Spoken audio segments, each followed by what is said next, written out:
प्रश्नावली 17.1 और 17.2 समझने के बाद आपके पास तीसरा प्रकार आता है सवाल का, जिसमें वर्गीकृत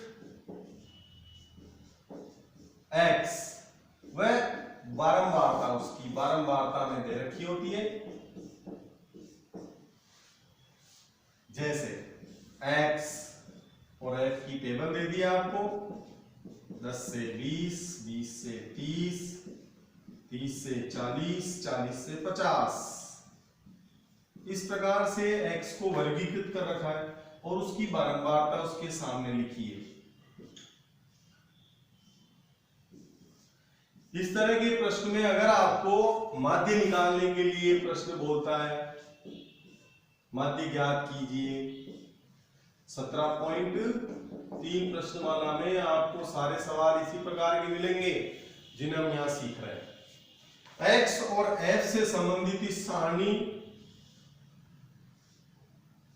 का समांतर माध्य ज्ञात करना है, इन आंकड़ों का माध्य ज्ञात करना है, ये प्रश्न है अपने पास।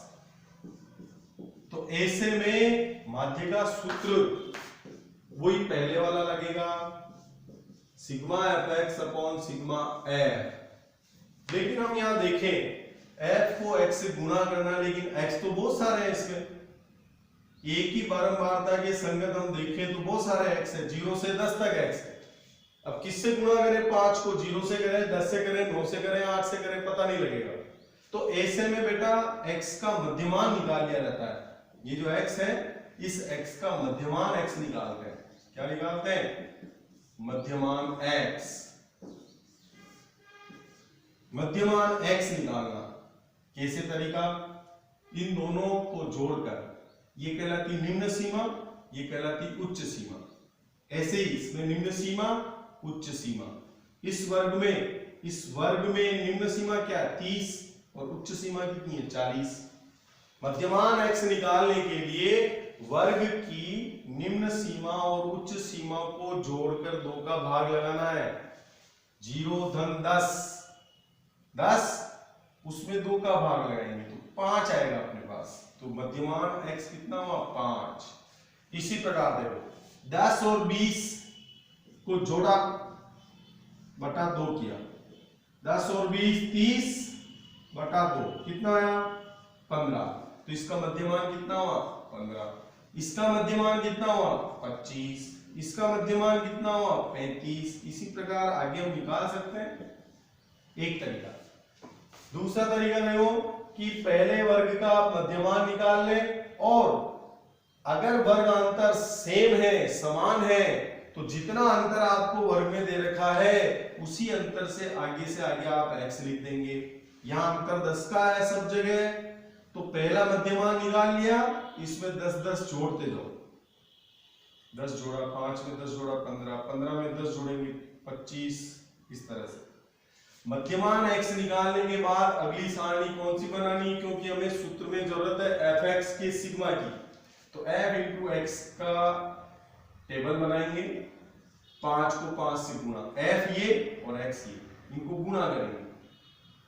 7 को 15 से गुणा किया, 25 को 9 से गुणा किया, 35 को 7 से गुणा किया,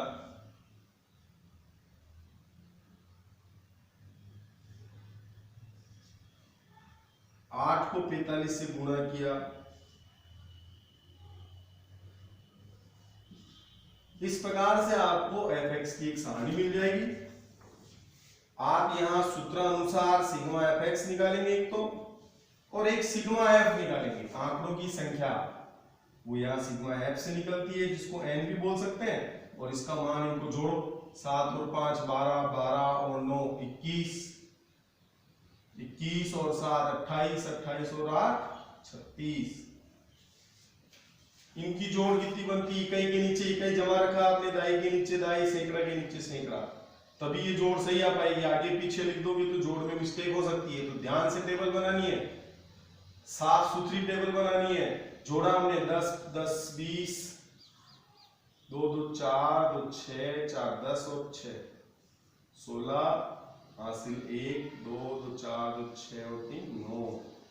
इस प्रकार से आपको सिग्मा एफ एक्स और सिग्मा एफ मिल जाता है और ये मान यहां रख दिए जाते हैं और भाग लगाकर आगे की कार्रवाई, आगे के आंसर आप भाग लगाकर स्वयं निकालेंगे। भाग लगाना, काटना, पीटना आपको आना चाहिए। भाग लगाना, काटना, काटना कैसे देखो, 2 से भाग जा रहा दोनों में, तो 2 से काटेंगे इसको, 2 एकम 2, 1 बचा 16, 2 8 16। फिर 2 से इसको भी काटा, 2 चौक 8, 2 8 16। फिर 2 से काटा 9 बार, 2 से काटा। अब 240 में 9 का भाग लगाना है। ये 3 से करते हैं बेटा, देखो 3 तिया 9, 3 8 24। अब 3 से नहीं कट रहा है, यहां आया 80/3। 80 में 3 का भाग लगाना है। 3 का भाग 80 में या तो ऐसे लगाएंगे, जिनको सीधा नहीं आता वर्ग ऐसे भाग लगाएंगे, और या फिर सीधा भाग लगा के हल करेंगे। देखो 3 एकम 3, 3 गुना 6, 3 तिया 9 ज्यादा हो जाता, 3 गुना 6 लिखेंगे, 2 बचे, 3 गुना 6 हो गया, 2 बचे 20। 3 में 20 का भाग लगाएंगे, 3 छंग 18, 2 बचेंगे, 2 में भाग नहीं जाता, पॉइंट लगाएंगे, 2 बच रहे थे, पॉइंट लगा दिया, 0 आगे आया, 20 हो गए वापिस से, 3 छंग 18, फिर 2 बचेंगे। इस तरह से आंसर आएंगे। भाग इस तरह से लगाएंगे। 80 में 3 का भाग, 3 गुना 6, 2 बचे, 0 उतारा, 3 का भाग, 3 छंग 18, 2 बचे, भाग नहीं जाता, उतारने के लिए भी कुछ नहीं, तो पॉइंट लगा दिया, 0 लगाएंगे, 3 छंग 18 होता है, 2 बचा, भाग नहीं जाता है, पॉइंट लगा चुके हैं तो 1 0 बढ़ा सकते हैं, 3 छंग 18, ऐसे ये भाग चलता जाएगा। अपने को 2 अंकों तक निकालना है, कम से कम 2 अंकों तक अपना आंसर निकालना है। तो अपना आंसर क्या है बेटा, 26.66। ये इस तरह का सवाल जहां x वर्गीकृत और उसके साथ f दे रखा है, वो हमें इस प्रकार करना है। लेकिन देखो बहुत बार क्या होता है बेटा, यहाँ संख्याएं देखो हमने अभी गुणा किया तो थोड़ी बड़ी संख्या आने लगी। तो एक वैज्ञानिक, एक गणितज्ञ था कार्ल पियर्सन, उसने इस तरह के सवालों को एक नए तरीके से, शॉर्टकट मेथड से हमें सिखाया। उसकी विधि थी कल्पित माध्य की सहायता से समांतर माध्य ज्ञात करना। तो अगला अभ्यास जो होगा 17.4, 17.5 वगैरह, वो हम कल्पित माध्य की सहायता से समांतर माध्य ज्ञात करना, उससे करेंगे।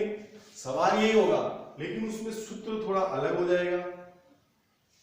सूत्र में विचलन, कल्पित माध्य, पद विचलन, इस तरह के टर्म्स आएंगे, इस तरह के पद आएंगे, जिसको अपन सीखेंगे। लेकिन अभी के लिए आपको 17.3 कंप्लीट करनी है, जिसमें x वर्गीकृत होगा और f कैसा होगा बेटा, बारंबारता सिंपल सी दे रखी होगी।